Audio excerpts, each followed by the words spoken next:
Good afternoon, everyone. I'm Melinda Aiken. I am the marketing manager here at SiteSeeker, and I just wanted to welcome everybody here this afternoon. Thanks for joining us. Thirsty Thursday with Devon. This week is exciting because thank you very much, Chris Erickson. He has joined us today, and they're going to go over kind of what's next. We are starting to open up, and we're going to talk about standing out while standing out. So with that, I'm going to turn it over to you guys, and this is being recorded. I will remind everybody of that if you're joining us for the first time this week. So we will have people to you afterward. And if you have any questions, send them in and we'll have the guys answer them for you.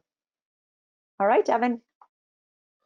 Awesome. Thanks, Melinda. Thank you for everybody joining us today. If you have been with us in a previous week, you might notice that I have cut my own hair and shaved. And if you're thinking, wow, that looks good enough, I'm glad you can't see it from the back because it was very difficult. But do you have a quarantine mullet, Deb? I almost needed to resort to one, yeah.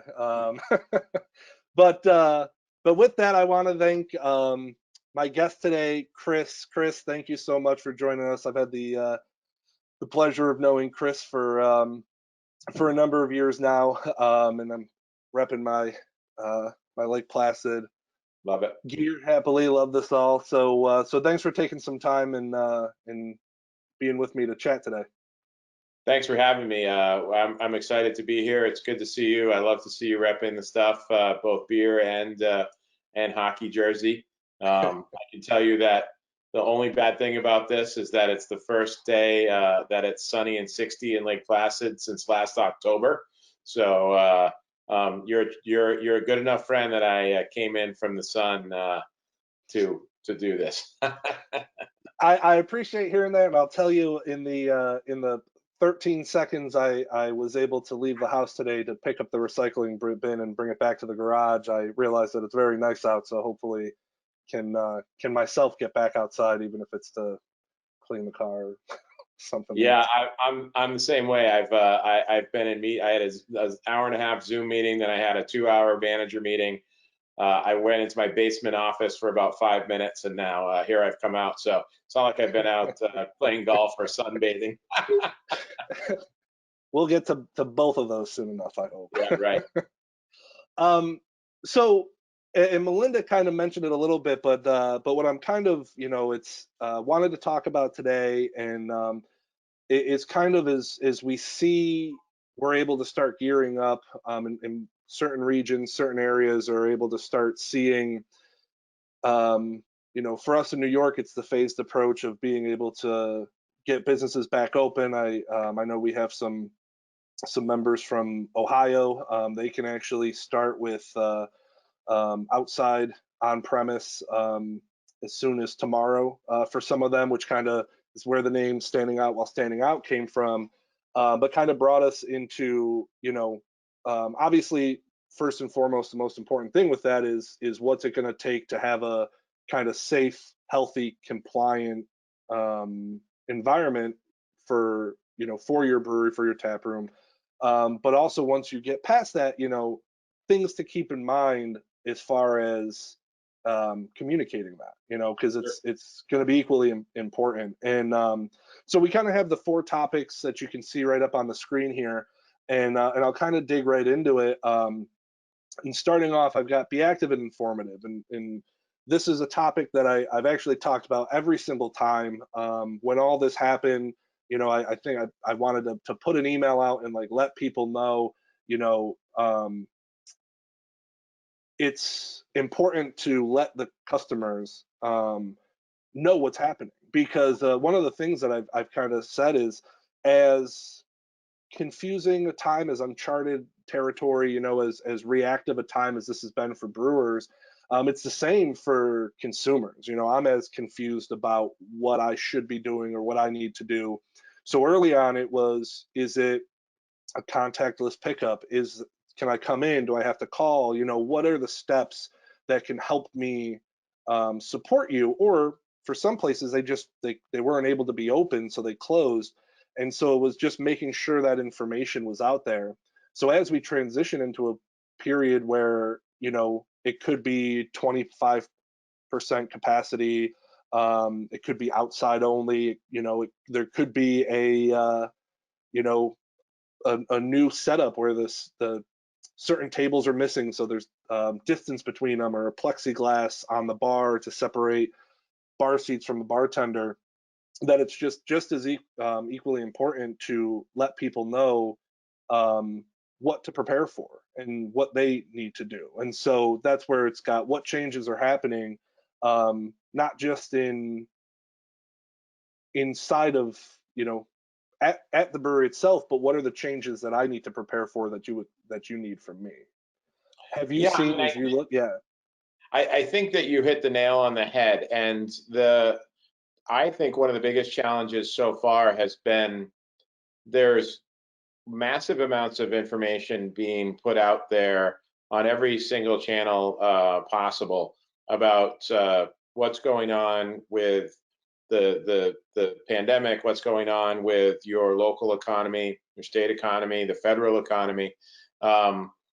And there's just so much content that's being created right now. And the interesting part to me is when I go to search on something and look at something, if I see a byline that's more than 48 hours old, I don't even click on it anymore. I mean, I just think that the amount of information that's coming and going so quickly is just staggering right now.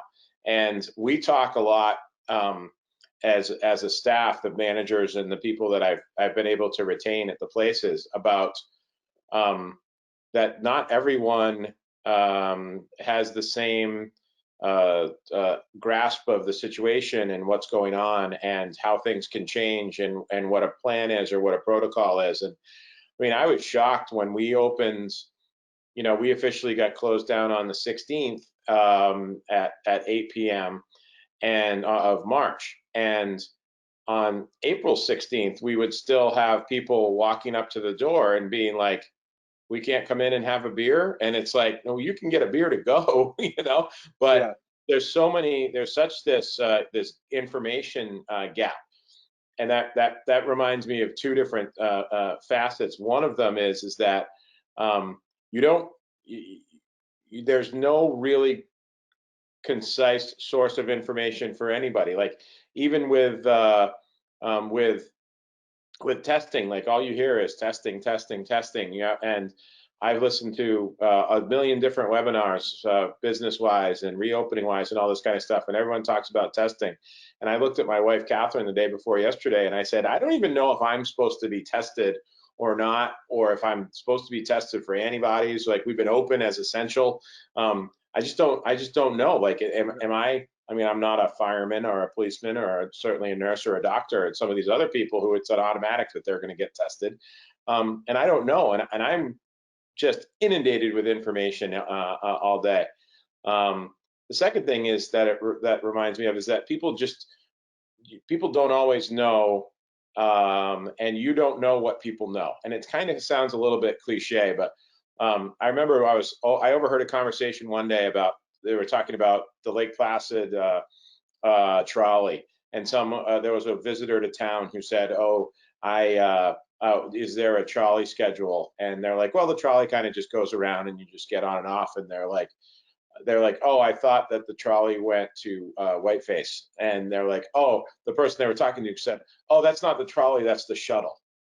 And all I thought was, this person doesn't know what the difference between the trolley and the shuttle is. Like, what a massive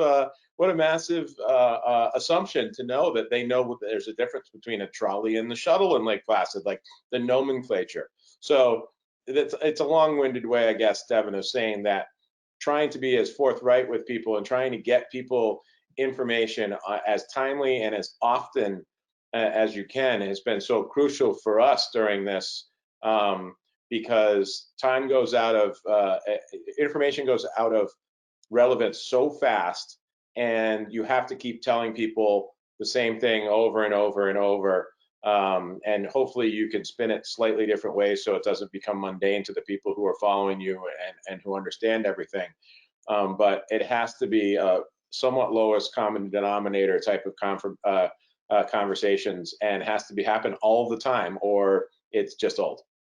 Yeah, no, I agree 100%, and those were all perfect examples of it, and that's why, especially to what you said, where of looking at information where it's like, that's 50 hours ago. My God, that everything's changed since then. Where a lot of people, especially when it comes to getting information about your business, they're going to come to you. You know what I mean? Like they're not going to know if the information in an article talking about things that are changing is going to be the most up to date. So that's why I would say, if to places, if you're putting a plan of what your new normal is going to look like, and you're putting it as a post on Facebook, pin it.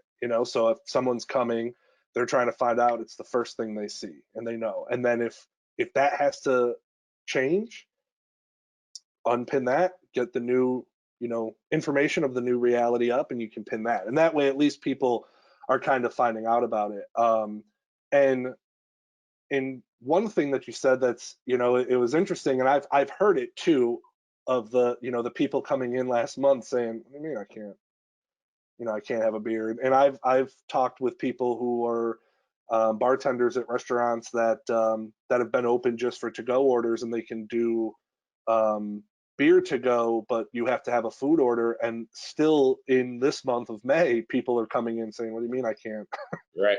I can't just sit here and have a pint. And that's kind of where it goes into the second point of plan for every customer. Now, I'll consider that customer someone who is fine sitting at a bar and having a beer. That's what, maybe their reasoning is because they don't know what's going on right now. But there are people who, when they have the opportunity to go visit on premise again, are looking forward to the opportunity to do that.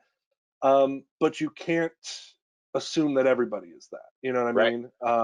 If you build it, they will come mentality is kind of on pause. That people who are at home right now, they're not itching to get out. They're saying, "I want to continue to support you, but I'm nervous, I'm concerned, I want to keep doing it from afar." Where it's that plan for every customer. So there has to be a plan in place for me who's saying, "Okay, I'm going to come in, I'll wear a mask, and I'll do what you need of me to do that." But then also the other person at the other end who's like, "I want to continue to have this beer, I just can't do it on site right now." So maybe if you're doing, curbside, if you're doing shipping, delivery, within what you're allowed to do, what is the new approach that's kind of in the middle that's going to work for everybody?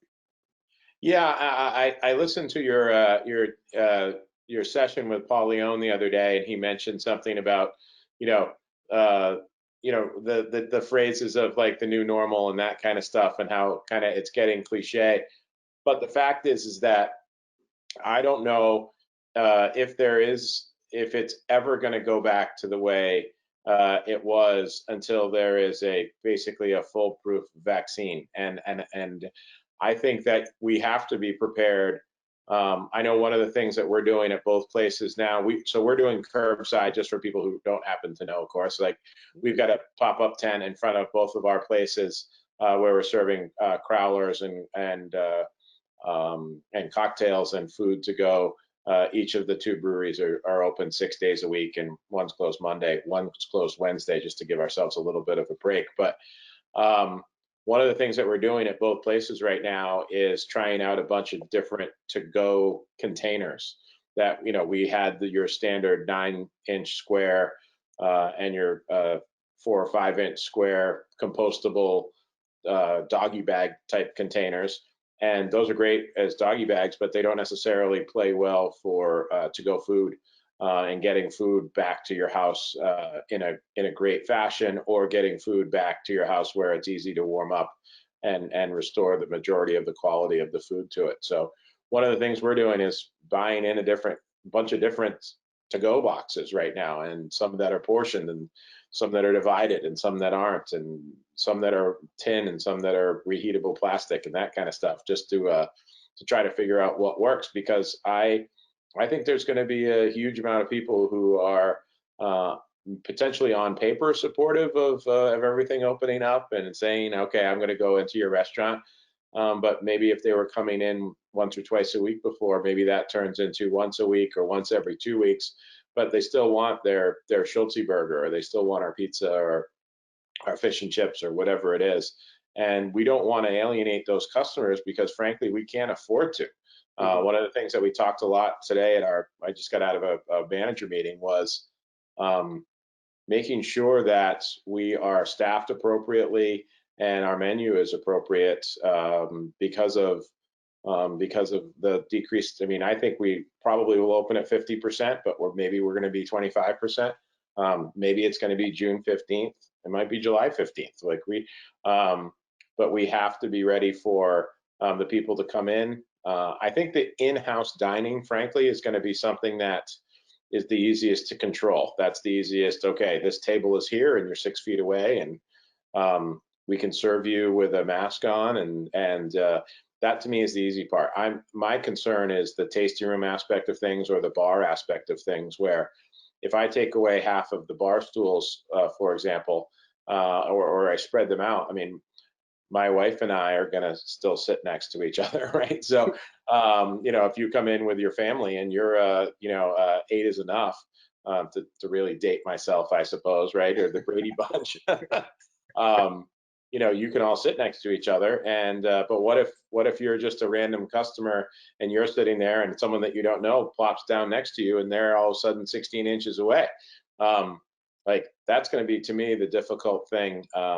So everything we're trying to do, everything I think a lot of places are to try to anticipate every kind of customer interaction, to anticipate what the flow is, to communicate to people who are thinking about coming to the places what it is, and freeing up some mental energy and some work for when we actually open, to be able to read and react a little bit better to these unforeseen circumstances. I know that another meeting that I was on earlier today was with a woman who was the manager of the hardware store over in Saranac Lake, and they have mandated masks. And she said that she really had a big staff meeting with her staff saying about here's how we're going to approach people that come in that aren't wearing masks. They have some really kind of cheap disposable masks that they're giving to people if they don't have one. And she said that the confrontations have not been between staff and customers. They've been actually between customers themselves, and how she had to break up a fight yesterday at the hardware store because someone really got in someone else's face because they just kind of blew through okay, 6 feet, you're supposed to be standing 6 feet behind me when I'm in line, and you're 2 feet behind me and you're not wearing a mask. I think there's going to be a bunch of unintended consequences. Again, we'll use full of the cliches that I can't stand, but there's going to be enough stuff that are unpredictable, so that trying to say, okay, we're going to prepare for to-go boxes, we're going to prepare for dining, we're going to prepare for outdoor dining, we're going to make sure that first and foremost our staff is safe, and that our customers are safe, be it taking temperatures of staff and the like. So. Yeah, I mean, I think that there's definitely a big challenge of trying to see what it is. And I have said to my staff also that I don't necessarily need to be first in line to be reopened once things reopen, because I think it might be 48 hours before people figure out what it's like to go out to a bar or a restaurant anymore. Yeah, and I think you just hit a ton of great points, and it's a ton of things where it's good and important that you're kind of picturing it. And I think it's important that everyone kind of starts to see it the same way, in the sense of it's not it's not the trip down memory lane necessarily of if you think of any bar you've been to, or the ones you go to a lot, or the staples, and just, if I try and picture any place I've been with half as many bar stools spaced out evenly between them, it's almost disorienting, of trying to visualize that layout, but that's what they're going to be. And so, but the big thing you hit that is very true is that that there are going to be kind of constant evolutions to it, and it's finding out what is working, like you said. Perfect example is the kind of to-go containers. It's going to be, this is new normal, pivot, all those. But so which one, rather than say, well, I don't have to worry about that because we're going to get to open again, it's actually saying, no, this is going to be what we have to do. So let's make sure that we determine which of these is going to be the best option. And then it goes back to kind of what we were talking about earlier. As those changes or evolutions happen, it's important to relay that information. And we had talked before. You've done a great job of getting updates onto your website as well as onto your social media channel. So that way, because if there's two people, one's using Facebook, one's using your website, we should both depart our homes for you having the same expectations. You know what Sure. I mean? And the difficulty is sometimes people are, well, I'm just gonna, I'm gonna jump in on Facebook. That's where people are gonna get that information, and that's where you kind of, you can find some, some speed bumps in a sense. But I think that plays really well into the second point here of the what's been working. We've talked about in some cases from a safety standpoint, it could be masks. You were saying curbside, you were saying food 6 days a week in what you've been doing. And so I think it's really important, and it kind of is a circle of that first point of saying, this, your approach over the last 2 months obviously was something that was probably a little bit reactionary, and we said when all this started, everyone threw whatever they could at the wall and said these two things stuck, so I'm just going to focus on those. And so, and maybe it was try and implement some new things as you went along.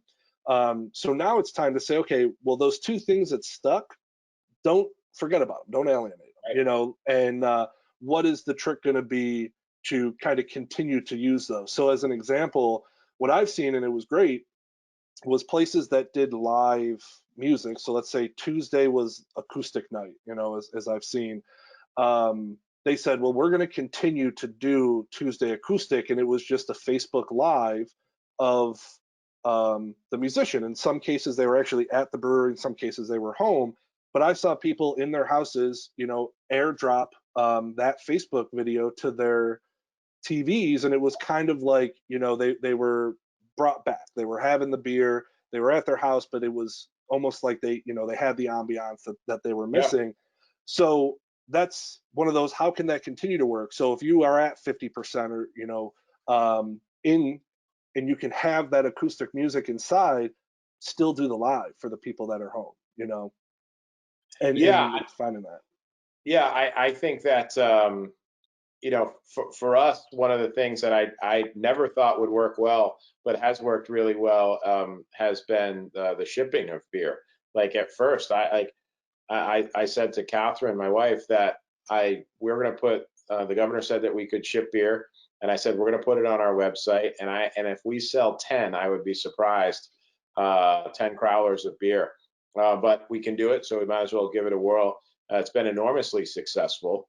And it's been great because it also largely is beers that are our seasonal beers or our specialty beers. So, we've been shipping a lot of hot pepper pale ale rather than Ubu or even Big Slide IPA, which is a little bit more readily available throughout the state and area. So that to me has been a really unanticipated success that we're going to certainly continue going forward with.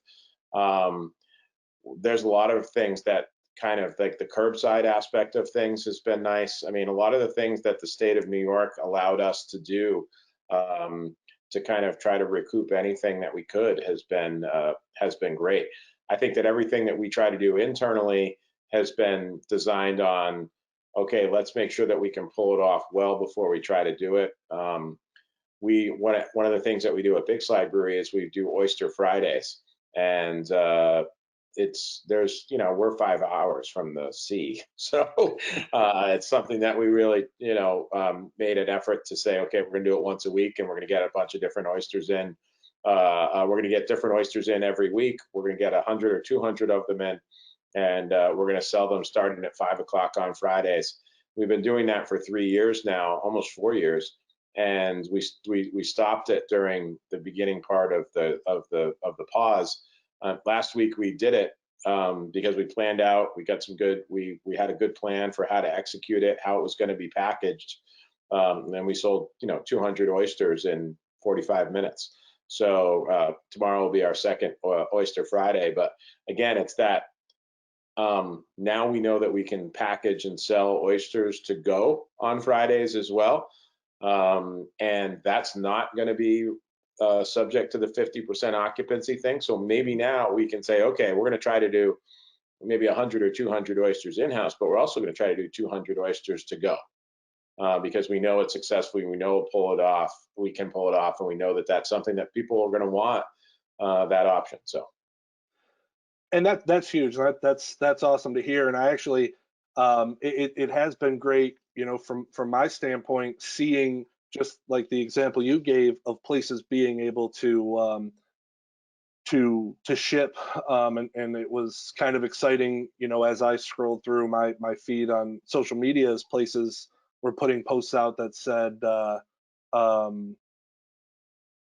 information of how to place one of those, or place an order, or what, the available styles and varieties. Because like you said, I love that I can get this right around the corner, but if there's something that is going to be a little bit more difficult, I'll happily hop online if I'm not going to be able to make a trip. And I think that plays perfectly then right in here into this next point.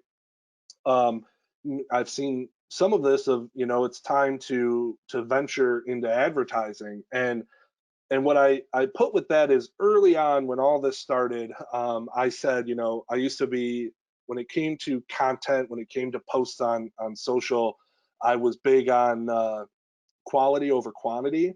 And early on with this, I said, listen, there's so much information that's being put out there where I'm temporarily suspending that. Put the information out there, let people know what's going on.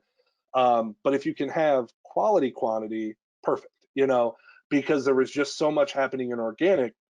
But advertising in a setting like that is the way to kind of separate yourself from it. So now, if we're in a position where, depending on, if areas that are heavily reliant on potentially tourism traffic, or what's in their area, things like that, that aren't going to, have all the events that they usually rely on, but also, and that's an unexpected situation. But another unexpected, just like you said, is the fact that they can ship currently, kind of utilize the two together and show what a new product is, or show, something that's going to pop up. Because I don't know when the next plan that I had to, let's say, visit the city was, but I'll see someone post that they can ship, and I can have something from a brewery that maybe I wasn't able to visit in the past, or I haven't had a beer from, or it's a limited release, I just can't get it around here.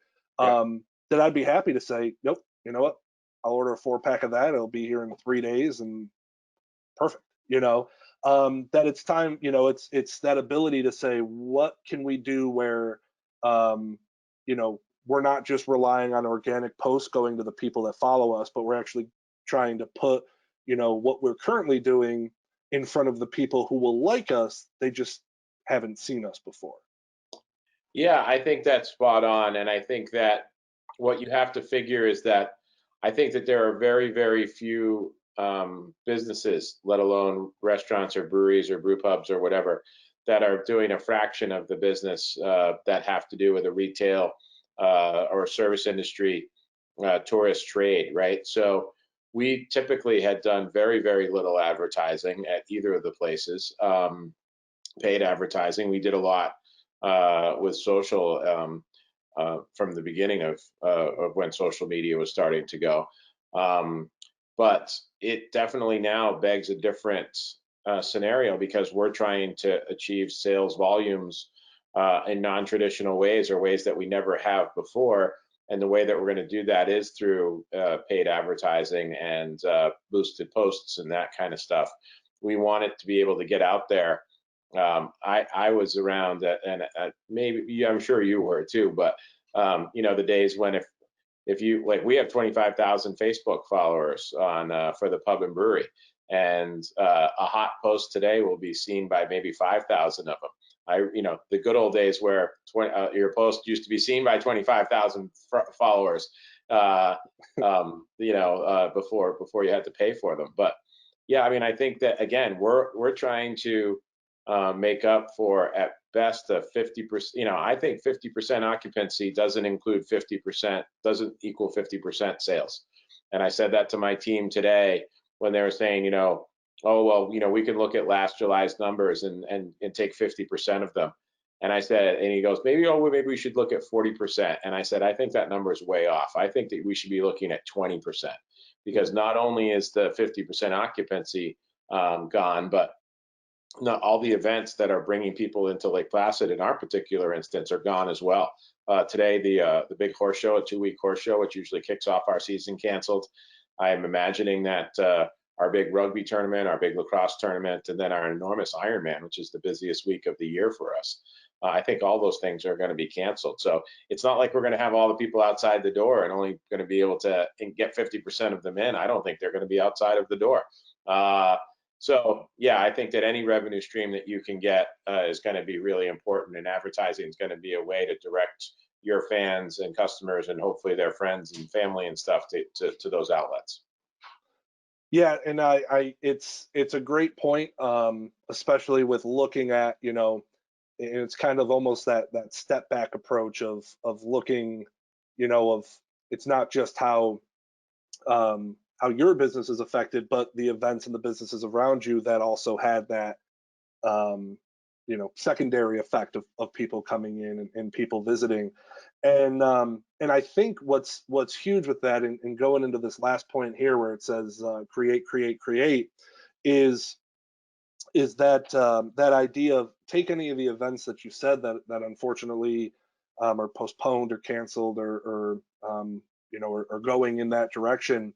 The people who planned and were looking forward and excited to being in Lake Placid and being at your door and being outside and being inside and whatever things that they were looking to do, they are instead going to be doing what I'm doing right here, sitting inside, and so that's why we've kind of said, there was, and you mentioned it earlier just now, where with 25,000 followers, a post would go to 25,000 people. I would say there's 25,000 people who are just looking for something that is going to give them something else to do. It's a break from the current norm of, cleaning and watching Netflix, and that's why it's kind of like, the weekend when there would be the rugby tournament, what can be engaging for those people that aren't able to be there from home, that is kind of, it keeps you top of mind, or even going into one of these earlier points is going to get someone from Buffalo, Utica, Ithaca, or Long Island to say, you know what, I'm going to order some crowlers, and that weekend we'll do something of all the people I'd normally meet with from across the state who are all stuck at home like me. And that's where you get into that user generated content. Now I'll use this as an opportunity to showcase. Now, I'm not an artist, Chris, but I've painted these paintings on quarantine because of boredom. And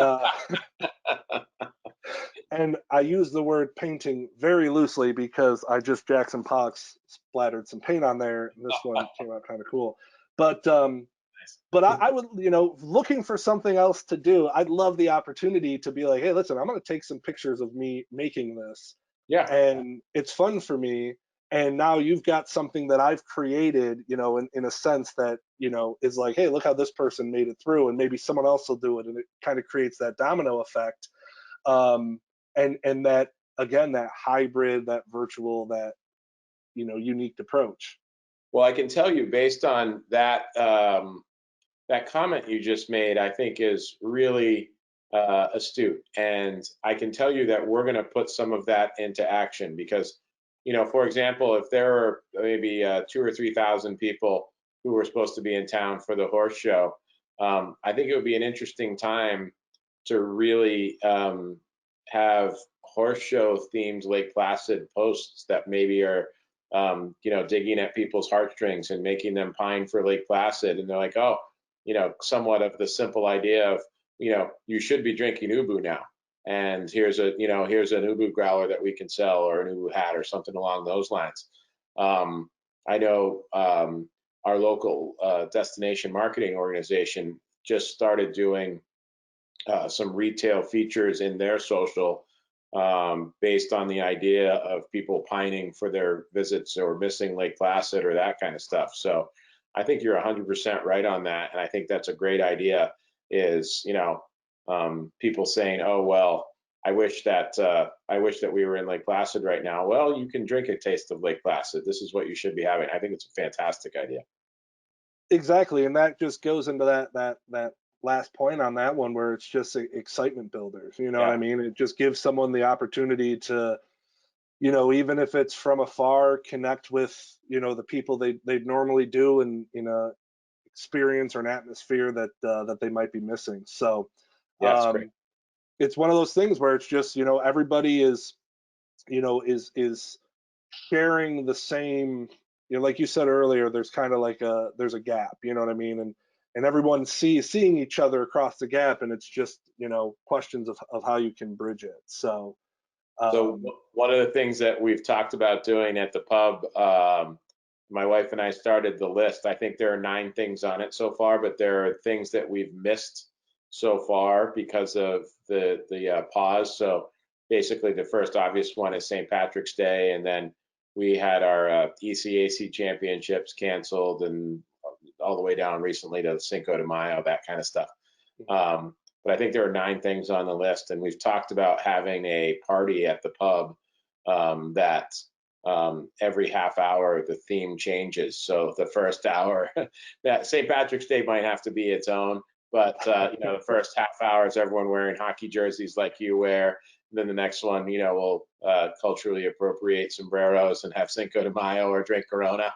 But again, having that, what do we miss? What's the feeling that what are the things that we've missed? How can we make them a little bit more interesting and drive a little business, that kind of stuff. So yeah, I think that's great. I like that idea. It's like a chameleon party. It's a chameleon party, exactly. Backpacks, and they just keep changing. I like that a lot.